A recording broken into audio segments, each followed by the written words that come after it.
starts to execute it. And we're really sharing resources and talent and promotion and programming. And it's been an unprecedented partnership. It's been fantastic. Matt, tell us a little bit about Fight Week programming. I know that you guys have had these guys working non-stop, literally, and then what we're going to expect on Saturday night when it comes to fight night as well. Yeah, absolutely. Thanks, Kate. Hey, everyone. I mean, we honestly couldn't be more excited about where we are today, the event that we're going to have on Saturday night. I think the best way to describe what fans can expect is, if you look on stage here, the impressive collection of talent and personalities, incredibly gifted professionals and folks who cover the biggest events. And as companies, both ESPN and Fox Sports have a long decorated history of covering the very biggest and best sports out there. And for these companies to come together, and this talent to come together, I think at the end of the day, the fans are going to win. In terms of what everyone can expect on Saturday, a few weeks ago, we had a talent summit in Burbank. And this was the first time where the talent got together and there was a chance for them to engage and discuss and start to build some chemistry. I started that call as half of the equation in terms of an executive interested in how this is going to go. I left that call incredibly inspired, excited, and as a fan, fired up for what this group is going to be able to bring forth in terms of storytelling and covering the fight. And fans are going to be in for a real treat on Saturday night. Absolutely. And so far, so good. Would we do it again? Certainly hope so. Great. Bill, Matt, thank you very much. Thank you. Being here. Listen, I already mentioned the broadcast team that we've assembled for this one. I'm not going to run through all of the accolades because with such a talented team it would take us such a long time, but you're all part of the boxing family and I know you know who all of them are. Lennox, I think it makes sense to start with you as the last undisputed champion, but just 2 days away now from fight night. Talk me through the mindset of the fighter at this point in time. How are they preparing? Are they sleeping? How are the nerves? What could disrupt them at this point in time? I don't think anything can disrupt them. I think they're just ready to fight. They've been doing a lot of press for the last couple of days. I think they're bored of it now. They just want to get in the ring and get it done. So as far as both of them are concerned, they're probably just trying to get some time by themselves so they can get mentally prepared and physical rest. And they're looking forward to Saturday night where they can prove who the best heavyweight on the planet is. Andre, you ended your career with a very famous rematch. How does the mindset differ going into a rematch, and especially when you're going into a rematch where the opponent says, I'm going to come at you totally differently this time? They always say that to the bell rings. I think rematches are about takeaways and adjustments. Both fighters have to be honest with themselves, even if it's just privately, within themselves about what they did well and then obviously what they did wrong. And if they didn't do anything wrong, they would have won the fight going away. So clearly both guys had something to go back and roll over and try to fix and tinker with. But did they both do it? That's the question. You got to be honest. Okay, he kept hitting me with this punch. Or why did I get hit with this? And man, that dude was stronger than I thought he was going to be. Or man, he hit harder. Whatever the takeaway is, you got to be honest about the takeaway. You take that to your team. You make the adjustments, and then obviously the hard work is Saturday night where you have to execute. Tim, you had not one but two rematches. Did you find it psychologically any more stressful going into it? I haven't finished. No. I'm sorry, kid. You're fired up. Go ahead. Sorry, kid. Go ahead. I'm sorry. That's the second time I've done it. Feel like Family Feud. You don't get the rest. Feel like Family Feud. You don't get the rest. I was just wondering whether you find it more stressful psychologically, or knowing just how good the opponent is. You've already experienced that with Manny Pacquiao, obviously. You know how fast he is, how strong he is, his will. They always say that once you go 12 rounds with a fighter, you know him just as well as the mother does. And I truly believe in that. I think rematches are tricky psychologically because, especially this fight, because of the somewhat controversial draw. A lot of Fury felt that he won the fight, Wilder felt that he won the fight. And coming into this fight now, I think that Fury's feeling that he needs a knockout in order to win. And Fury to me is not a knockout artist, but hey, I want to see if he can get it done. If he can, great. If he doesn't, then it is what it is. But with having that mindset, he kind of seems like he's kind of changing his whole way of being. That's not the Fury that I know. but it's different. And I felt that way when I was fighting against Manny Pacquiao. I felt that the second time around I had to knock him out because of the controversy at the beginning, and it kind of threw me off my game. So once I got in there, I couldn't knock out Pacquiao. What was left of me, Pacquiao destroyed. So I just think psychologically it does have a big effect on you and how you approach the second time. You need to come in a rematch with a clear mind. Take what you learned from the first fight and then apply it, but come in there with a clear mind. So it's advice for anybody that's doing rematch. Got you. Shawn, I know you and I have both been really personally excited about seeing Fox and ESPN come together like this. Just talk to me, paint the big picture for me about the significance of this fight for boxing as a whole and for the heavyweight division specifically. Absolutely. This is, I love telling this story. Here in America, boxing isn't what football, NFL is. It's not the NBA. It's not even MLB out here. And we have a long way to go, I think, in terms of where we want to get to in terms of being up there with those guys. I've even had people ask me, I tell them I'm a boxer, I said, oh, are you a heavyweight? What? That's what people know. When they connect boxing, they connect it to the heavyweight division. And I think that right now, this fight being in Las Vegas, in America, is humongous for America, first and foremost. But then you have the number 1 and the number 2 guy in the world. All eyes are on boxing on Saturday night, and I love it. I think this fight is going to take boxing to a whole nother level in the world and definitely in America. That's what's so interesting, right? Then it's because this is the fight between the guys that we consider number 1 and number 2 in the division, but we have to be honest that 3 of the belts are across the pond. Do you see this as the fight that defines who is the man in the division despite those belts being elsewhere? 100%. These are the 2 top guys right now. They proved it in the first fight, and this is why they're having the second fight. And everybody wants to see who the winner is out of these 2. And they've both got unusual styles. You got the boxer, which is out there. He boxes from the left hand, he goes to the southpaw, he moves well, and it's hard to hit. He's elusive to a certain degree. And then you got Deontay, which is a great power puncher.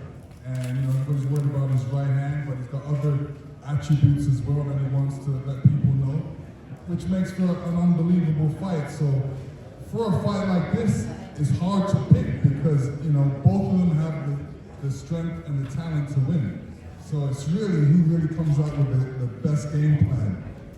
Joe, you were bang in the middle of everything yesterday, right, between Tyson Fury and Deontay I'm Wilder. here, Kate. I survived. Yeah, you made it through. Even with poor judgment. It is, of course, the biggest heavyweight fight that we have seen in decades, and you get to be the voice that brings that to the nation. Is it a marquee moment for you personally in your career? Well, I really don't care what it is for me personally. I think your question is well-founded in just how much this group wants to serve the fan, how significant that is. And that's been apparent since we all got together in LA and had an incredible summit and a boxing conversation that has now gone on to a text thread that goes throughout every single day. And in the production office here, meals and fun. Kate, is there a demarcation I didn't know about where you're humbled by the fact that these are all the championship belts over here and then it's just the slappy media guys over here?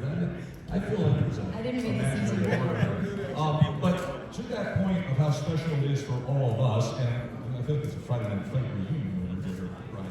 Having flashbacks of 2001. I am thrilled at what we have here, and I see so many writers, and Dan, and Lance, and Coppinger, and so many familiar faces in the endemic media of boxing, that we're not talking about the business of boxing. To the champ's point, we're talking about the boxing of boxing. That the result matters, that there's intrigue with the fighters going up against each other, the strategy, the training camps. That is greatly significant. And there's been some common sense leadership from Fox and ESPN, from the PBC and Top Rank, that has given us this. That no longer is the story everything but outside the ropes. It's inside the ropes that people are so wildly intrigued to. So all we want to do, and I'm so blessed that I've got these 2 guys with me here ringside, Lennox Lewis, who it's about as relatable of a matchup as could be, because undisputed, unified, rematches in the heavyweight division, rematch coming off a controversial draw. This will only be the 3rd time in the history of sport that happens. You were the most recent against Evander Holyfield. And then, of course, the undefeated pound-for-pound recent champ. That we can lean on them to document. Everybody upstairs in the studio can deliver great analysis and stories. But all this group cares about is serving the fan. And we are given an opportunity with a tremendous fight to do that and talk the sport of boxing with great relevance to the outcome. We all sat through hours of fighting meetings today and had the privilege to sit with them and hear them talk to us firsthand about where they're at right now. Was there anything that stood out to you about their mindset, particularly Tyson and Deontay, from the meetings that we had today? Were you talking about something? Yes. With their mindset of the production meeting, Yeah. I feel like we've all spent so much time with them, Kate, and through the promotion here, and people have gone to camp and been in camp. We've had one-on-one interviews, we've had roundtables, and obviously the tone changed about midweek here as we got into this boiling point of coming to the 72-hour and 48-hour point. But I think both these guys are so well aware of where they are at this marker in their careers. They understand how much is on the line and how much, and this is what I really got out of today, how much they are now defining each other. And how much they're, even though we saw what we saw yesterday at the news conference, there's an appreciation of the dance partner. And that it took both of them to bring it to this level. For networks to come together, for promoters to come together, and for the American sports public, and I would even go further in saying that you're starting to sense the roar of the fire, that it's not even a sports viewing public now. It's a mainstream American deal here of where the attention is. And people feeling that there's an obligation that you have to watch this on Saturday night to find out the great reveal of who wins this show. I think there's an appreciation that these two guys have, that they need each other. Absolutely. Brian, you're going to be working the desk on Fight Night with Max Kellerman, with Tim, with Shawn. What has you most intrigued about this fight? Well, I think having a heavyweight champion in the world is very important to the sport. I think it really brings focus. And through the years, I was 14 years at ESPN, 12 years Friday Night Fights with Joe, with Max, with everybody here, eventually at various networks. And it's just difficult to get out to the public who the champ is. If you make fans work at trying to figure this out, you have a chance of losing them.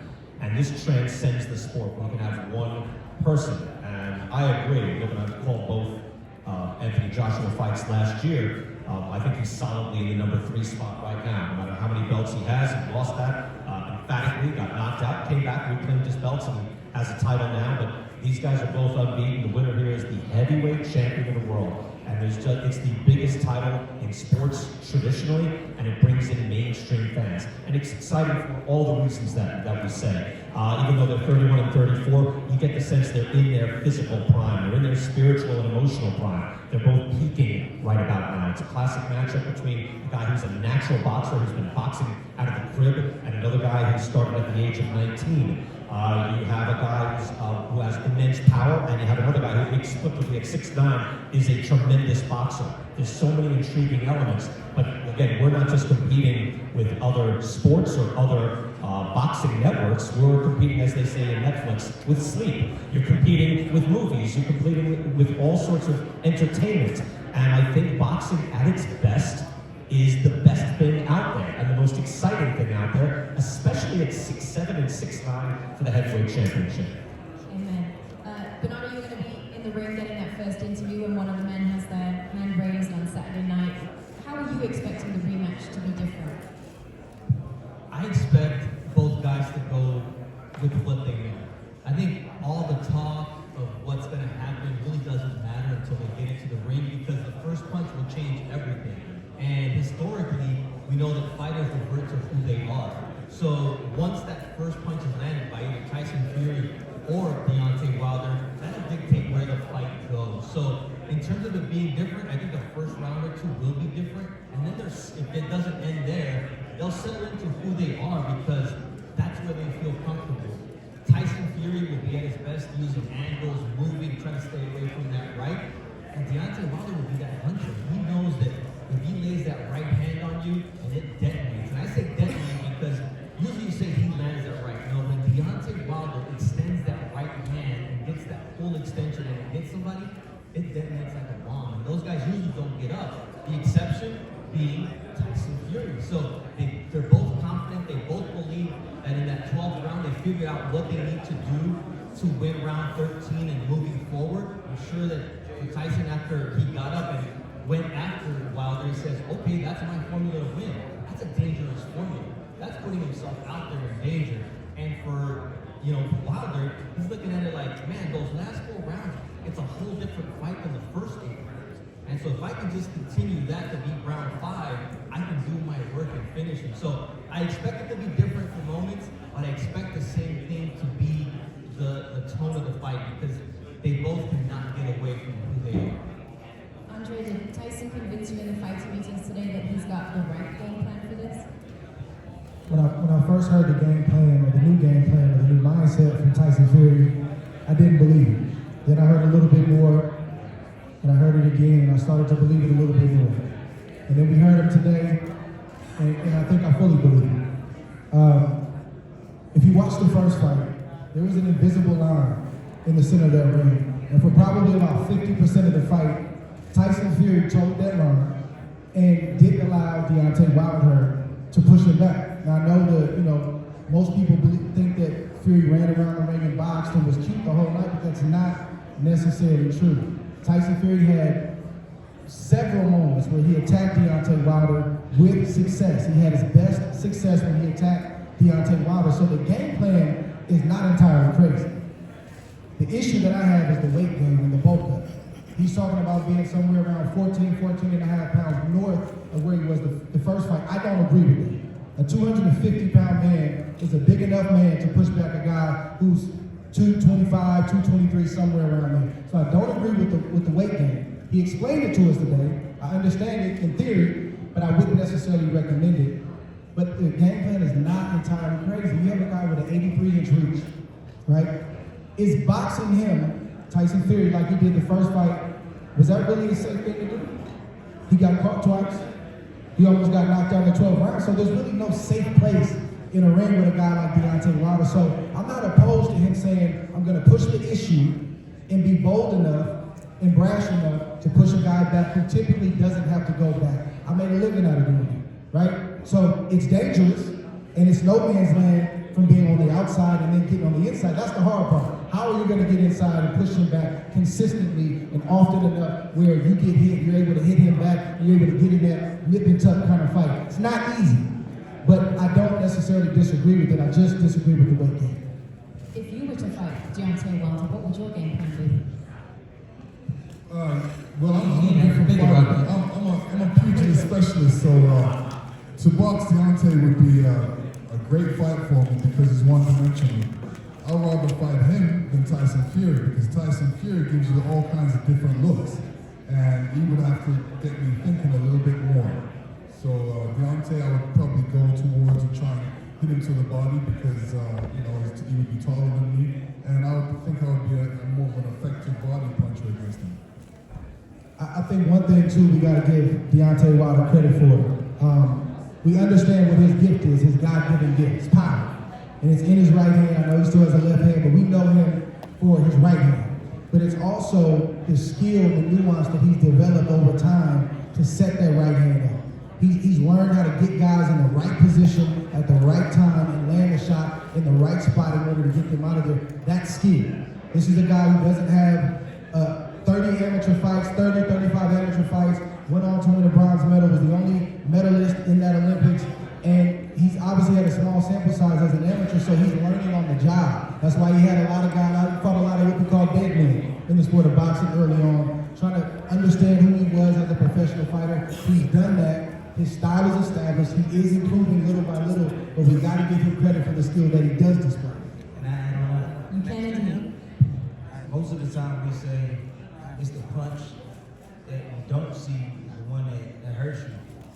You can see a Deontay Wilder's punch coming, and it hits you on the chin, and it's lights out. You can see it coming. That's what makes him special. That's what makes him special as well. I have to jump in. We can all see that every time he throws that right hand, anybody he hits around the head, he can cuss. So, the power is elongated, and you're right, when it lands, it's like a bomb, the brown bomber. So, always have to be careful with that right hand, but, everybody's focused on his right hand. Sure, he's improved improved a lot. I've seen his improvement, and he's answered the question in my eyes: can he take a punch? Does he have stamina? All those questions that I asked him. He's definitely answered those questions. So I'm looking forward to a great fight. And you could say right now, Deontay's a seasoned professional right now. You know, he's learned his craft. He knows what he needs to go in there and do. Hold the mic like a rapper. You're right. Run DMC. I don't want to rap for it. Mark, I'm sorry it's taking me so long to get to you. Listen, I know that you love to delve into the character and the mind of a fighter. What? Velvet. Woo! Very nice jacket, by the way. You love to get deep into the character of a fighter. I know that you first covered Deontay Wilder was in 2014 or 2015, I think. How have you seen him evolve and change from the young man that you met back then? Best thing I've ever seen is reported. A million years ago. At the end of our interview, December 2014, his kid, Naeem, his daughter, got up and said, "Hey, you want to see me do a cartwheel?" She's born with spina bifida. She had a pronounced gait. And everyone on the crew was thinking the same thing, like, "Honey, don't hurt yourself, please." Before we could get it out, she'd scooted up on the rear apron, done the cartwheel, nailed it. And I think about it today, I still want to cry. It was the most sublime, unplanned, genuine moment I've ever seen as a reporter covering news or sports. And if you think about it, it gave Wilder something that so few people actually have, which is a reason right off the bat to cheer for him. A year later, we walked down Times Square, and to be frank about it, no one knew who the hell he was. Here's a heavyweight champion of the world. It is the grandest title in sports. It is still, however diminished the title or the division or whatever the hell it is. Other athletes judge themselves against the heavyweight champion of the world. But people in the street, tourists, didn't know who Deontay Wilder was. Are you LeBron? Who are you? And it got me thinking, here's a guy with a great story, an American champion, knocks people out. Why the hell don't people know who he is? And it forced me to think about this. It's not that the division has been without talent. It's been without rivalries. My first fight I covered here was Bo Holyfield 1. And it was great because it was the birth of a rivalry. And I think that that's what's been missing here. You get to see something, when you have a rivalry like that, and Joe was on stage yesterday with them, despite the obvious sort of tense and hilarious moments, you get to see someone more intimate. You need a partner. You need someone who can bring it out of you. And you're seeing what's best about both of these guys. And you couldn't see them if they were solitary figures. And they're both, they're not archetypes, they're prototypes. There's never been a guy who fought like Deontay Wilder at this point. And there's never been a guy who fought like Tyson Fury. And they both have extraordinary stories and monumental egos. And I mean that in the best way. You need a huge ego to fill this role, heavyweight champion. So, look, I welcome, if the division has been reborn, if there was a renaissance, it started the moment that Fury got up. And it's because we have a rivalry.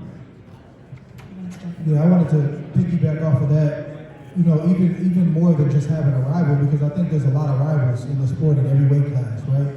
But a lot of the big fights aren't getting made. What I respect about both of these guys the most is the spirit in which they possess.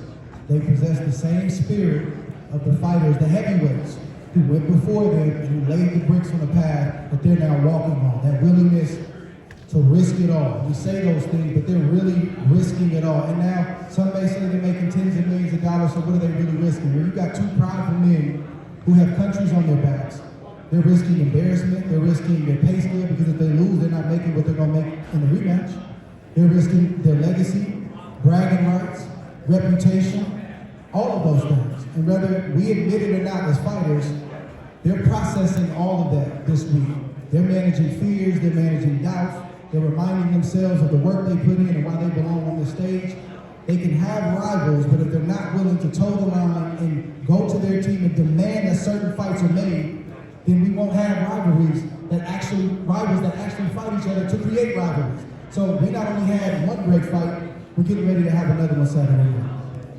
Absolutely, this is why this fight feels like it's such a blessing to boxing right now. I'm going to open up the floor to you guys so that you guys can get your questions in. Do we have microphones? Can anybody tell me? We do? Wonderful. So if you guys... Which one's Coppinger? Who has a microphone? Salta? Give us a second to get to you, sorry. Gentleman here in a second.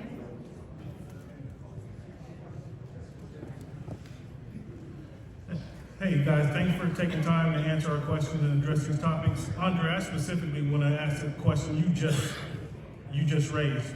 Why aren't more boxers demanding that these fights be made cross promotion? As you talked about, you're giving these guys credit for kind of doing this and making sure the fans get to see this fight. Why aren't more boxers doing that? Any of you guys can And I don't have an absolute answer, but to be able to face the other baddest man in your division, to be willing to go rattle that cage, it could be scary business. It's not an easy thing to do. You gotta face your nerve, you gotta face your fears, because when you do something like that, you're on a stage in front of the whole world. You take your shirt off, you got 10 or 8 ounce gloves, depending on what weight class you're in, and you go fight another man and try to back up all the talk that you've talked in front of the whole world and all of you guys. And if you lay an egg, you guys are gonna write about it. It takes a lot of courage to do that. And I don't think there's a lot of guys who want to do that. They want to be Money Mayweather, but they don't want to go through the pretty boy Floyd Mayweather stage where you're grinding and nobody's watching, and you're grinding and nobody's watching, and you're telling the world how great you are, nobody's listening. But you're facing the best to continue to amass a resume and a reputation where you ultimately get that top spot and you can prove it on the biggest stage. Guys don't want to go through that stage. They want to sidestep the pretty boy Floyd stage. They want to sidestep all the dark days when nobody's watching and listening, and they want to get straight to the money and the jewelry. So that looks good on the surface, but if you scratch a little bit, you see that there's some chinks in that arm. It's a huge risk. And you also potentially, look, you got to face the fear of, will I lose? But you also have to face the idea that you may be bucking your own promoter, and you don't want to bite the hand that feeds you.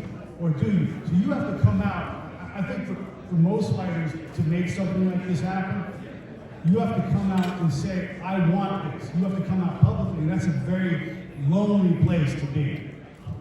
Just to add on that, both of these heavyweights wanted each other from day one. Nobody wanted to sidestep each other.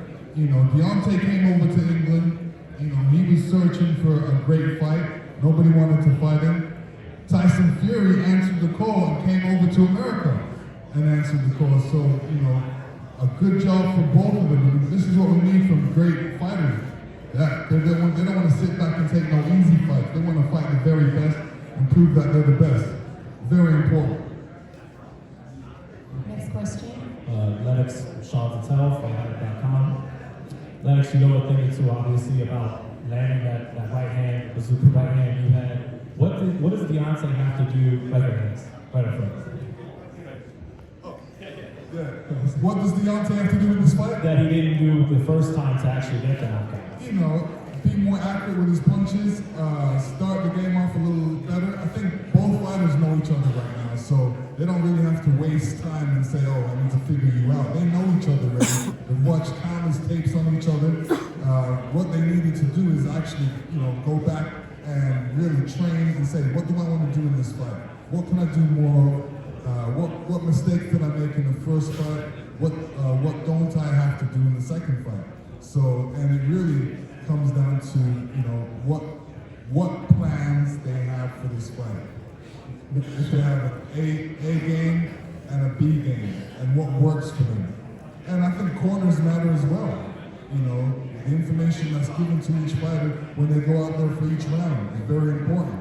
So I'll be watching and listening to what they'll be saying. For Deontay? Jab. So Mark Breland says, JD said, jab, you're close to that right eye, jab. It's So also to create your distance too. It's what sports science says too, because the sports science that Andre Ward meticulously researched. Dr. shows Andre that Ward. When Deontay lands that left hand first, he lands a double-digit increase in accuracy behind that. So it's one of the punches that he rarely uses. It's worked for him so far because he has that eraser on the right hand, but after 12 rounds with Tyson Fury, who was hard to find in that first fight, I mean, he'd be well served to land that left, especially, you know, taking into account that the right eye's been cut, 47 stitches, put that to the test. So, you know, Mark Breland, the whole team is aware that the jab is going to be the key for this fight. Go ahead. Once again, I want to thank you for your time. Marcus Hayes, Fight Hub TV. Gentlemen, it was mentioned earlier about Andre Ward, about managing your fears as a fighter. I think all of us regular folk in the room would like to know exactly what are the processes that you go through in order to manage the fears, because there has to be some sort of real fear in getting in the ring and getting down for a championship battle.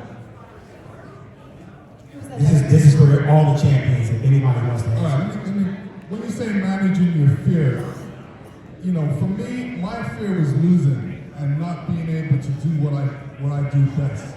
You know, going in there and performing the best.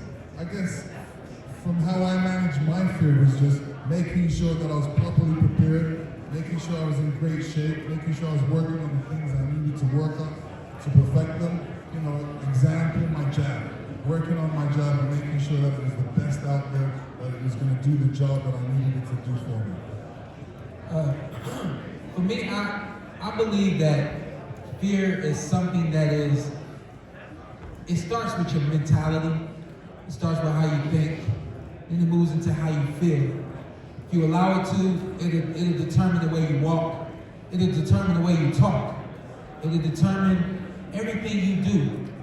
For me, I've always put fear in the back of my mind. I've always denied fear. I've always said, nah, that ain't true. No, I can do it. I've always talked to myself in a very positive way so that anything that is negative or anything that could be to someone else a fear, anything like that, I've always played almost a mind game with myself to keep myself safe, to keep my emotions intact, to keep my physical intact, and to make sure that I always went out and fought the way that I could fight and do the things that I know in my heart that I can do. I believe in Deontay Wilder and in Tyson Fury.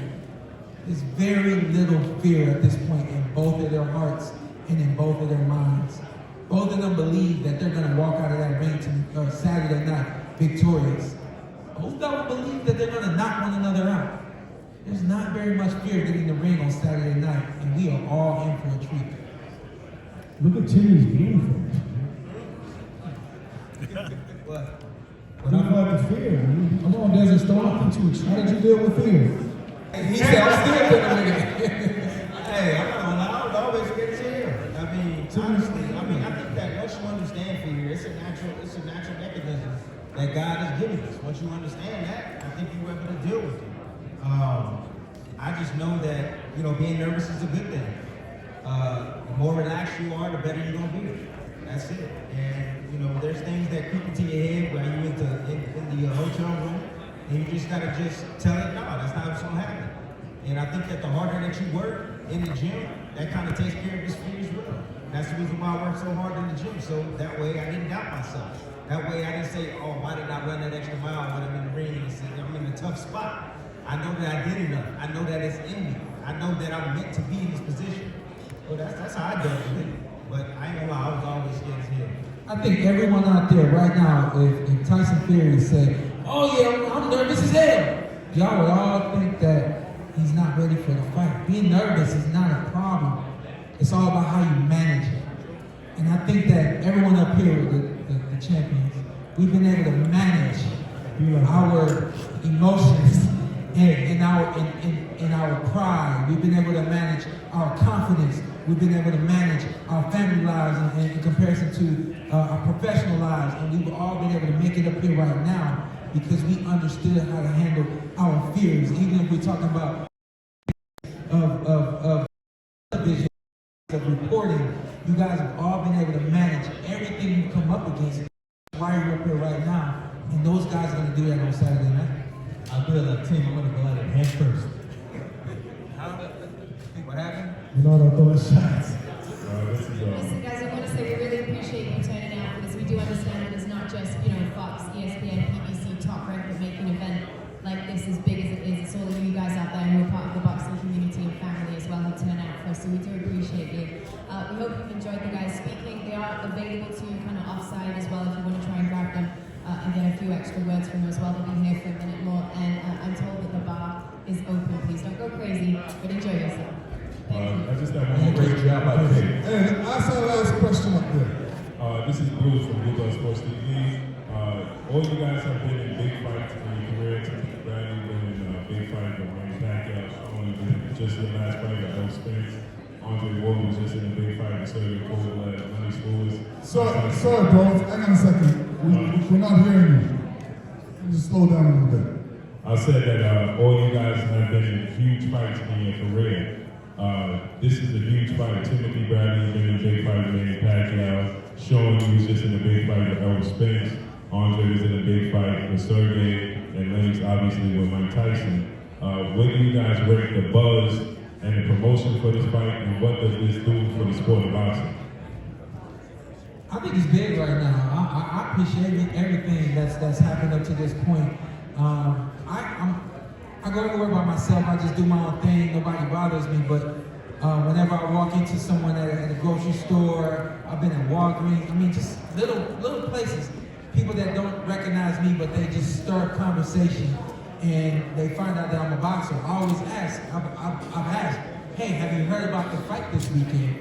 Everyone's heard about the fight this weekend, and I think that we collectively, PBC, Top Rank, ESPN, Fox, everyone involved with the promotion has done a fantastic job. I think the buzz is perfect for this fight. I think what they did yesterday, I personally, I was like, oh, don't go that far. Was perfect for what they were able to do to make that last push for pay-per-view and for this fight to be as big as it can be. I think right now it's the best fight that can be made in boxing, and I'm happy about it. And I look at it like it's today is today. Tomorrow is even bigger, and Saturday is even bigger. So every day is growing bigger and bigger, and the buzz is definitely here, and people are excited about it. It's your show. Are we good? We're good. Thank you, everybody. Appreciate you. Have a good night. Thank you.